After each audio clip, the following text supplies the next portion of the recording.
My name is Michael Carter. I'm 32 years old. I lived in Chicago, Illinois, until 3 years ago.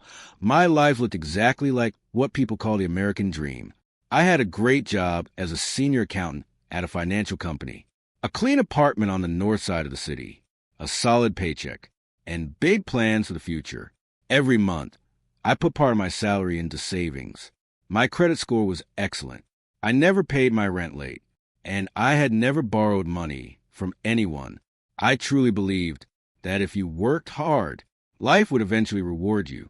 But on a cold Monday morning in October, my entire world changed in just 10 minutes. At exactly 9 a.m., everyone was called into the company's conference room. Every employee sat there in complete silence.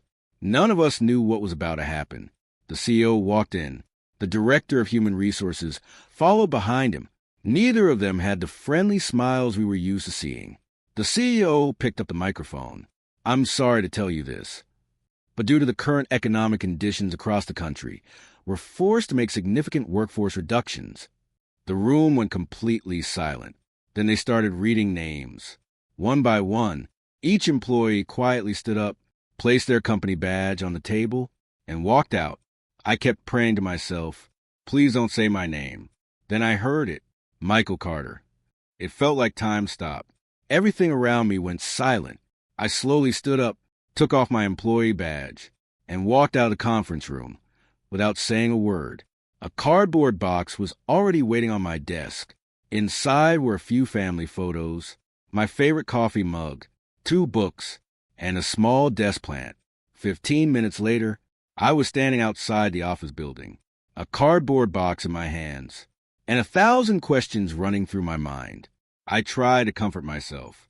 "It's just a job, Michael. You can start over."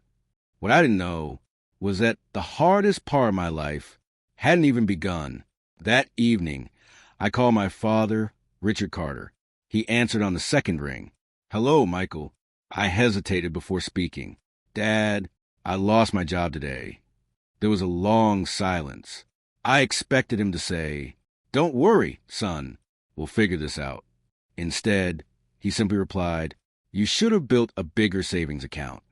I stayed quiet for a moment. Then I said, "I'm only asking for a few months of help. As soon as I find another job, I'll pay you back." His voice turned cold. "You're 32 years old, Michael. It's time you learn to solve your own problems." Then he hung up. I stared at my phone for several seconds. Then I called my mother, Susan Carter. After listening to everything, she only said, "Your father is right. We can't keep rescuing you every time something goes wrong." I swallowed hard. "I've never asked you for money before. I just need a little time." Her answer was short. Life doesn't wait for anyone. Then she ended the call. That night, I sat by the window of my apartment, staring at the lights of downtown Chicago. A cup of coffee rested in my hands, already cold.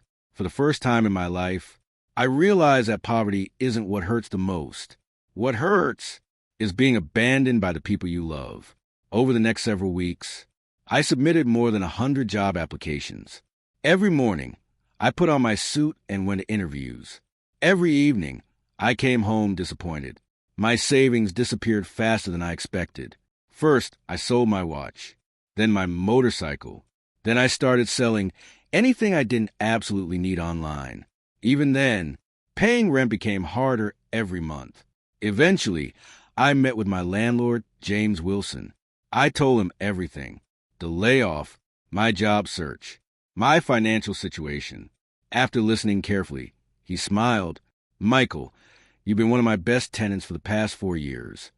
If your rent is a month late, don't worry about it." Hearing those words gave me hope. For the first time in weeks, I felt like maybe everything would be okay. I silently thanked God.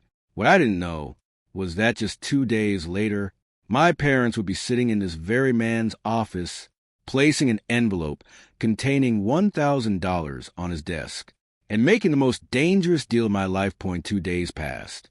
From morning until night, I drove all over the city looking for work. Every interview began with the same question: "So, why did you leave your previous company?" And every time my answer was the same: The company went through major layoffs because of the economy. The interviewers would nod politely. They'd take my resume. Then they'd say, if a position opens up, we'll be in touch. But that call never came. While I was doing everything I could to rebuild my life, my father, Richard Carter, and my mother, Susan Carter, were making a decision that would change my future without me knowing a thing about it. On the west side of Chicago, there was a small neighborhood cafe. Around noon, my landlord, James Wilson, was sitting alone, drinking coffee. A few moments later, my parents walked in. They looked around the room, then headed straight for James's table. James looked surprised. "Can I help you?" My father extended his hand. "I'm Richard Carter, Michael's father."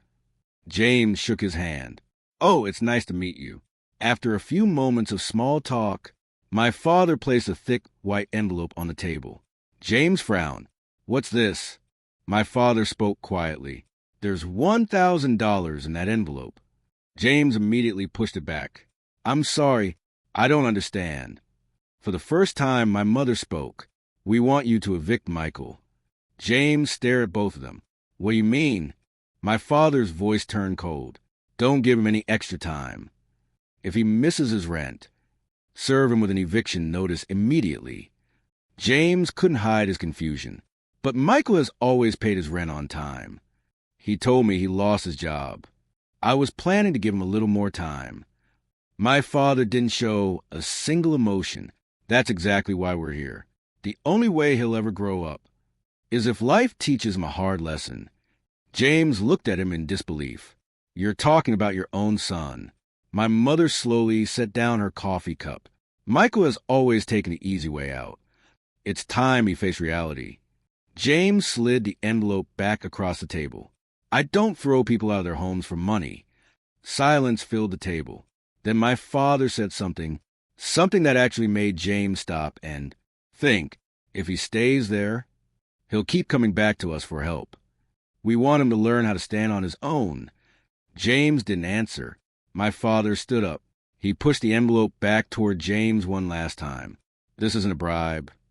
Think of it as an investment in our son's future." Then both of them walked out of the cafe. James remained there for a long time. His eyes never left the envelope. Meanwhile, I had no idea any of this had happened. At that exact moment, I was interviewing for a part-time job at a grocery store. I didn't get that job either. That evening, I returned to my apartment. As soon as I reached my front door, I noticed a white envelope sticking out from underneath it. I bent down and picked it up. Across the front, in large bold letters, it read, "Pay or vacate notice." My hand started shaking. I opened the notice. It stated that if my rent wasn't paid within 7 days, legal eviction proceedings would begin. I slowly slid down the wall and sat there in silence. Just 2 days earlier, James had promised me he would give me more time. So why had he suddenly changed his mind? I didn't know the answer. But one thing was becoming painfully clear. This wasn't a coincidence. I sat outside my apartment door for what felt like forever. The eviction notice was still in my hands. Only one question kept running through my mind. Everything was fine just 2 days ago. So what changed? I immediately called James Wilson. The first call went unanswered. The second, straight to voicemail. On the third try, he finally picked up. His voice wasn't as calm as it usually was. "Hello, Michael." I got straight to the point. "James, what happened?" "You told me you'd give me more time." There was a long silence on the other end. Finally, he spoke. "Michael, I don't want to discuss this over the phone." I frowned. "Why not?" He let out a slow breath. "If you can, come to my office tomorrow morning. We'll talk face to face." Then he hung up. I didn't sleep that night. Every possible explanation ran through my mind, but none of it made sense. The next morning, I arrived at James's office early. He invited me inside. A cup of coffee sat on his desk, already cold. It looked like he'd been sitting there for quite a while, trying to make a difficult decision. He pointed toward a chair. "Have a seat, Michael." I sat down without saying a word. The room stayed silent for several moments. Then he opened a desk drawer and pulled out a white envelope. The same envelope. Its corners were slightly bent. He placed it gently on the desk. I'm about to tell you something. But first, I need you to promise me you won't do anything reckless. I stared at him. What is this about? He slid the envelope toward me. I opened it. Inside were 10 $100 bills. Exactly $1,000. I looked up at him in confusion. What is this? James answered quietly. That money isn't yours. It was given to me. By who?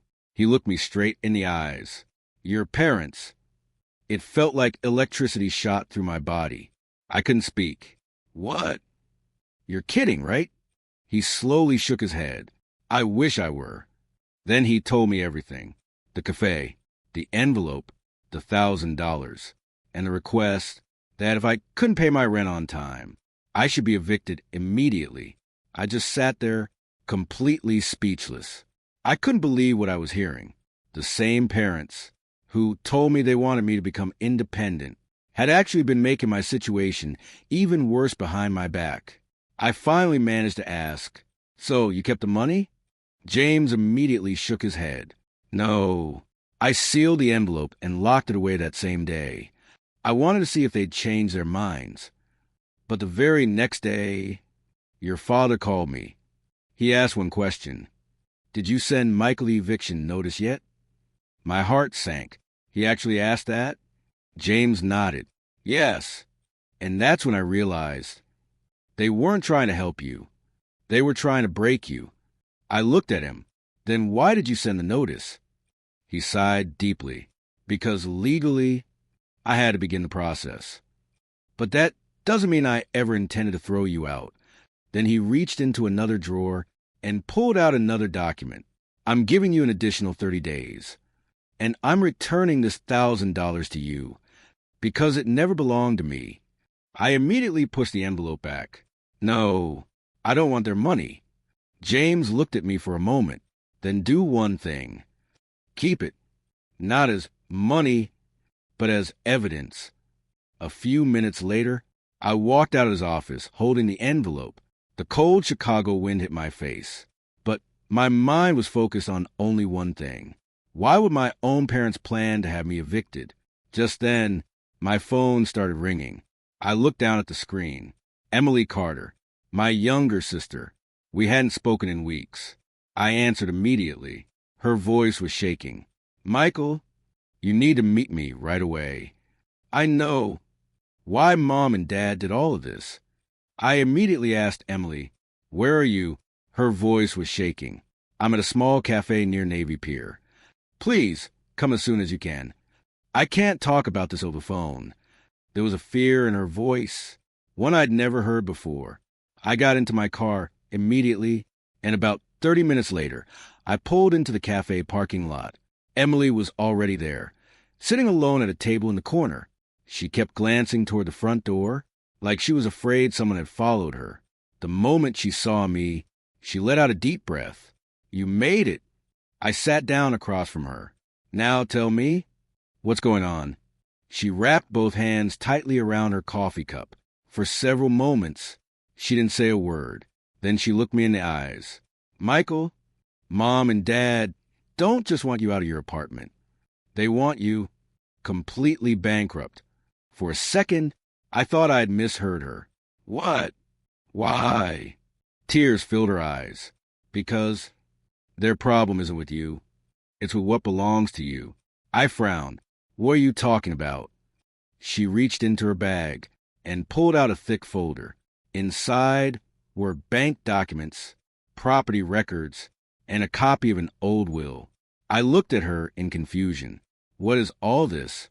She took a slow breath. Do you remember Grandpa? William Carter? I nodded.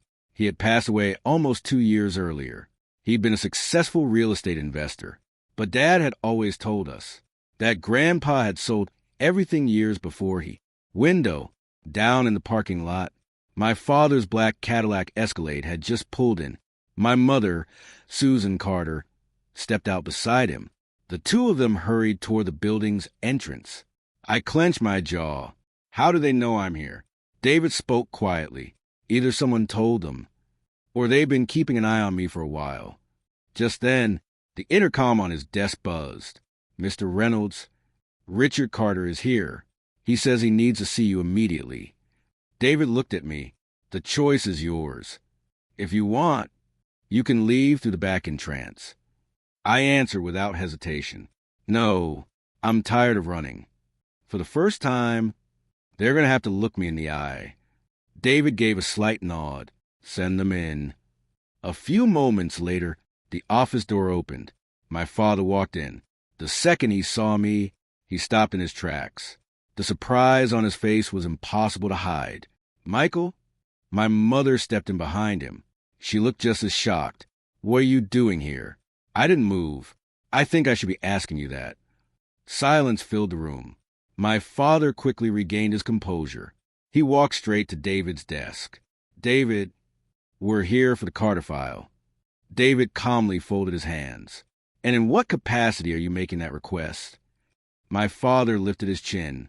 I'm Richard Carter, William Carter's only son. David didn't flinch. But you're not the only beneficiary of the trust. The color drained from my father's face. What exactly are you implying? David's voice grew firmer. I'm simply stating what your father's will clearly says. My mother quickly stepped in. Michael, sweetheart, you've misunderstood everything. We were only trying to help you. I laughed, not because anything was funny, but because it hurt. I opened my backpack and placed James Wilson's envelope on the desk. The same envelope with $1,000 inside. I looked directly at my mother. Do you recognize this? For a split second, her eyes widened. Then she looked away. I have no idea what that is. I reached into my bag again. This time, I laid the eviction notice beside the envelope. And this? My father remained silent. Finally, I picked up my grandfather's handwritten letter and placed it on the desk. And I suppose you've never seen this either? This time, I noticed beads of sweat forming on my father's forehead. He snapped. This proves nothing. My father never wrote a will like that. Without saying a word, David inserted the USB drive into his computer. The large monitor on the wall lit up. A video began to play. A few seconds later, my grandfather, William Carter, appeared on the screen. He was sitting in a chair. His voice sounded weaker than I remembered, but every word was perfectly clear. He looked directly into the camera. If you're watching this, then there's a good chance my family is fighting over my estate. My father instinctively took a step backward.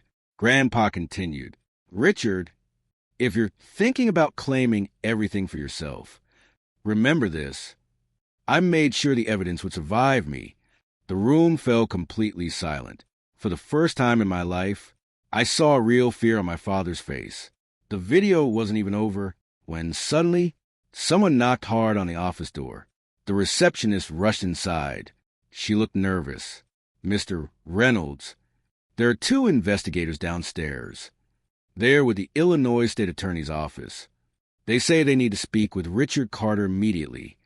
The color instantly disappeared from my father's face.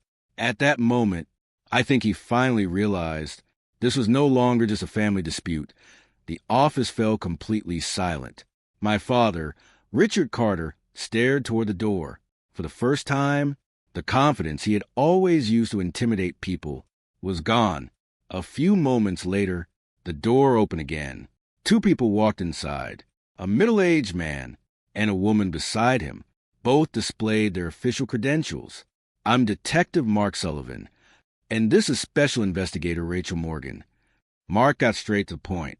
Is Richard Carter here? My father hesitated. Yes, that's me. Mark nodded calmly. We need to ask you a few questions. My father quickly tried to regain control. I'm not answering anything without my attorney. Mark nodded. That's your legal right. But first, we need to verify a document. He removed a file from his briefcase. Inside was a copy of a property trust agreement. Placing it on David's desk, he said, This document was filed approximately 18 months ago. It states that Michael Carter voluntarily transferred all of his ownership rights to his father, Richard Carter. I froze. What? I immediately grabbed the document. At the bottom, next to my name, was a signature, but it wasn't mine. I looked up in disbelief. That's a forgery. Rachel looked at me. That's exactly why we're here. Both the bank and the county recorder's office flagged this document for review. David Reynolds reached for another folder. He placed my grandfather's original trust documents beside the file copy. This is the original, and this is the version submitted afterward. Mark carefully compared both documents. After several seconds, he looked up. They don't match. My father immediately protested. This is all a misunderstanding. I don't know anything about it. Rachel calmly opened another file. Mr. Carter, this is the notary's report. According to this document, Michael supposedly signed a transfer on this date. She paused. But on that same day, Michael Carter was in Colorado attending a job interview. I stared at her. She was right. I had flown to Denver that morning. I still had the airline confirmation. Mark continued. We've already obtained the airline records, the hotel receipt, and security camera footage. They all confirm that Michael was nowhere near the notary's office, so it's impossible for him to have signed these documents. The color drained from my father's face. My mother whispered nervously, Richard, say something. But he couldn't. Then Rachel asked another question. Mr. Carter, do you know a man named James Wilson? My father closed his eyes for a brief moment. Yes, he's Michael's landlord. Rachel placed 2 photographs on the desk.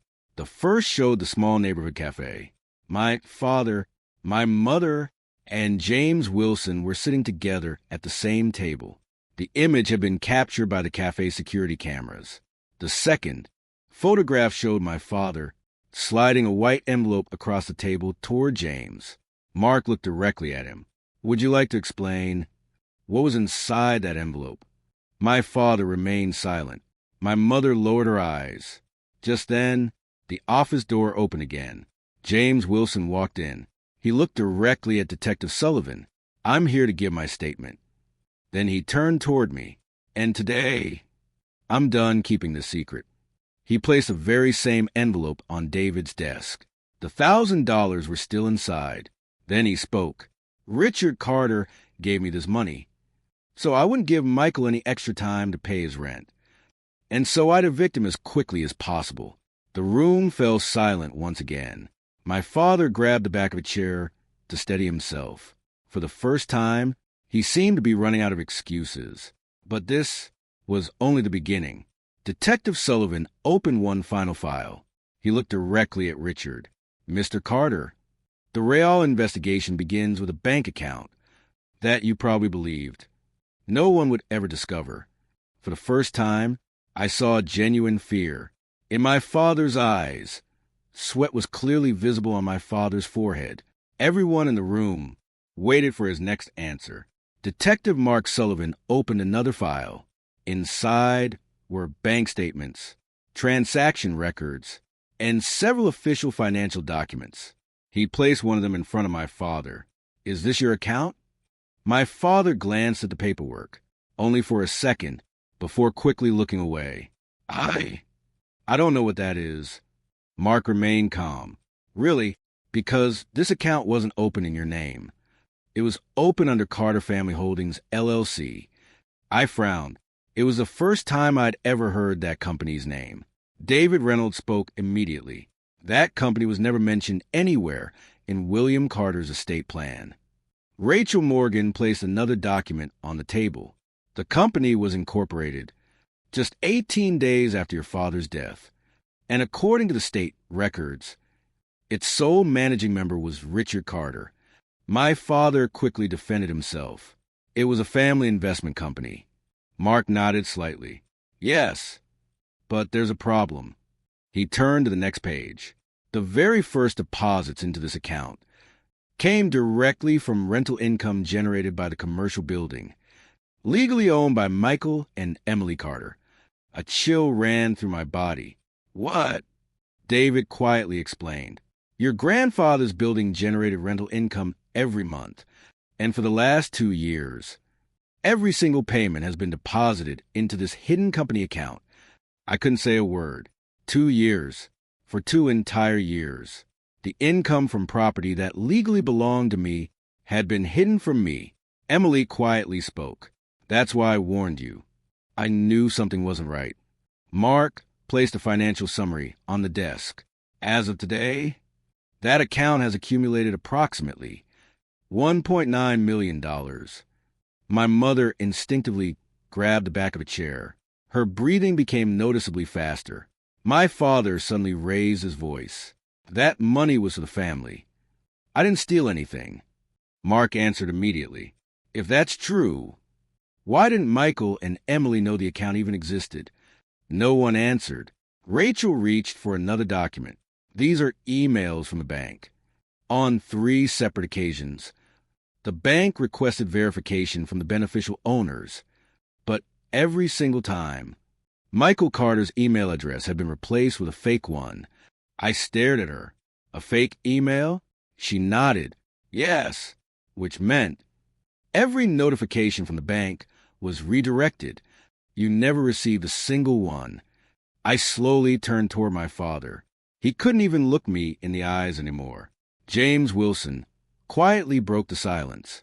Michael, now do you understand why they wanted you out of your apartment? I slowly nodded. Yeah, if they destroyed me financially, I probably never would have discovered any of these records. David Reynolds closed every file on his desk. Then, for the first time that day, he smiled. But there is some good news. Everyone looked at him. William Carter didn't just leave a will. He also included something called an emergency trust clause. I looked at him. What's that? David opened the original trust agreement. It states that if anyone attempts to fraudulently seize control of the trust, management immediately transfers to the rightful beneficiary. I couldn't believe what I was hearing. So, David finished my sentence. So, Michael, effective immediately, you become the temporary legal trustee with full authority over property, its income, and every trust-related decision. My father slammed his hand onto the desk. That's impossible. At that exact moment, Detective Sullivan looked down at his phone. He read the message, then looked directly at Richard Carter. Mr. Carter, the court has just issued an emergency preservation order. All bank accounts connected to this investigation have been temporarily frozen. My father's hand slipped off the chair beside him. For the first time, he realized the game was over. The courtroom was completely silent. Every eye was fixed on a small USB drive resting on the evidence table. Judge Karen Mitchell nodded. The court grants permission. Play the video. The lights dimmed. The large courtroom screen slowly came to life. A few moments later, my grandfather, William Carter, appeared on the screen. He was sitting in the study of his home. A white dress shirt, a navy blue blazer, and the same calm expression I had known since I was a child. He looked directly into the camera. Then he began to speak. If you're watching this, it means I'm no longer alive. The courtroom remained perfectly still. He continued. I spent my entire life building my business honestly, but my greatest concern was never my company. It was always my family. My father slowly lowered his eyes. Grandpa's voice echoed through the courtroom once more. Richard, if you're watching this, then there's a good chance you've done exactly what I feared. Every person in the courtroom turned toward my father. Grandpa picked up a folder from his desk. The same folder, labeled Carter Family Trust. He held it up to the camera. The purpose of this trust is to protect the future of my grandchildren, Michael Carter and Emily Carter. No one, not even my own son, has the right to take ownership of it. I noticed my father's hands had begun to shake. Then Grandpa said something that silenced the courtroom even further. 6 months ago, Richard came to see me. He told me, Michael isn't mature enough to manage an estate this large. Then he asked me to rewrite my will. My mother slowly closed her eyes. Grandpa gently shook his head. I refused. That same day, I decided to place the original will in the safekeeping of my attorney, David Reynolds. The video paused briefly, then continued. Grandpa leaned slightly closer to the camera.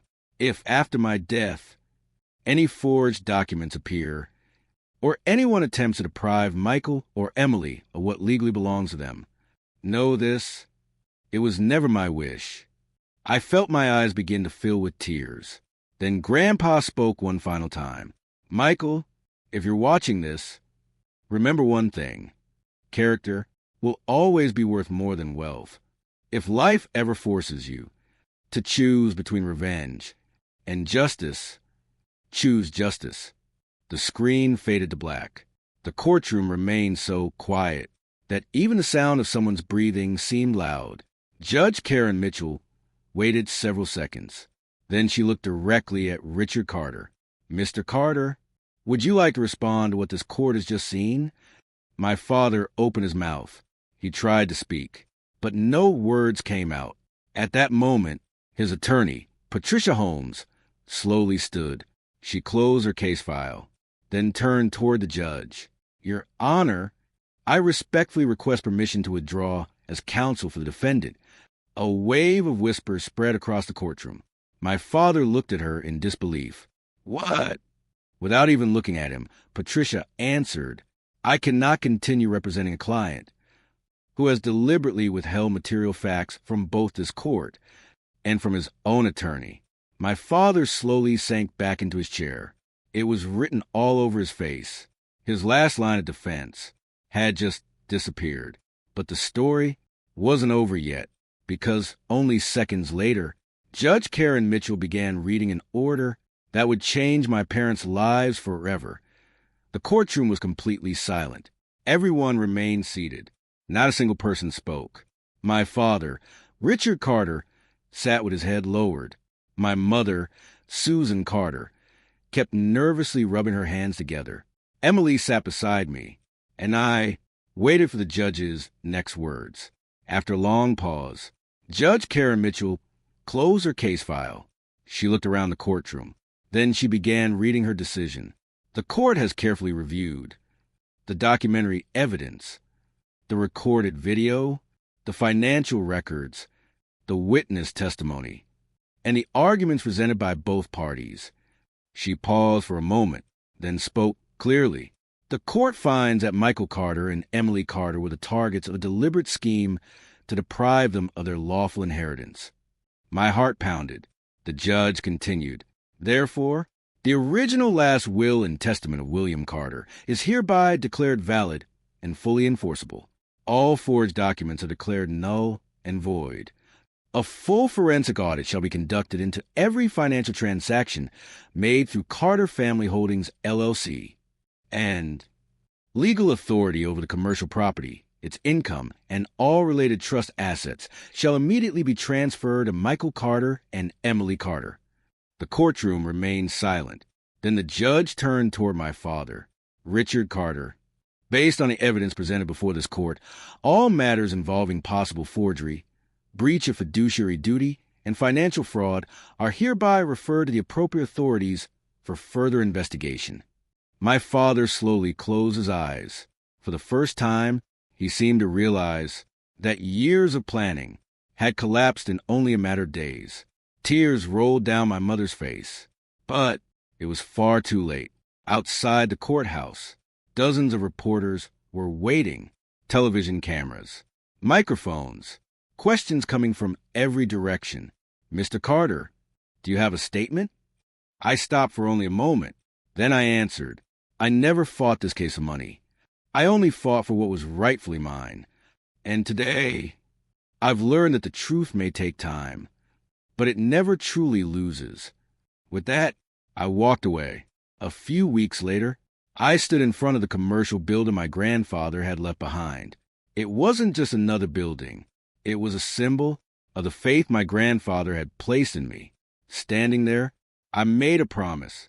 Every year, a portion of the property's income would be used to help people who lost their jobs and found themselves at risk of losing their homes. I didn't want anyone else to experience what I had gone through. That same afternoon, I met James Wilson. I shook his hand. If you hadn't told the truth that day, I probably wouldn't be standing here now. He smiled. I only did what an honest man should do. Emily also found a new beginning. Together, we visited Grandpa's grave for the first time since everything had ended. We stood there quietly. After a long silence, I finally spoke. Grandpa, I didn't choose revenge. I chose justice. A gentle breeze moved through the trees. The leaves rustled softly above us. And for just a moment, I couldn't help feeling that somewhere he was smiling. Moral of the story: sometimes the deepest betrayal doesn't come from strangers. It comes from the people closest to us. But if you refuse to abandon the truth, remain patient, and trust justice to run its course, the truth will eventually prevail. If you enjoyed this story, don't forget to like the video, subscribe to the channel, and turn on the notification bell so you never miss another emotional and inspiring story. Thank you for watching.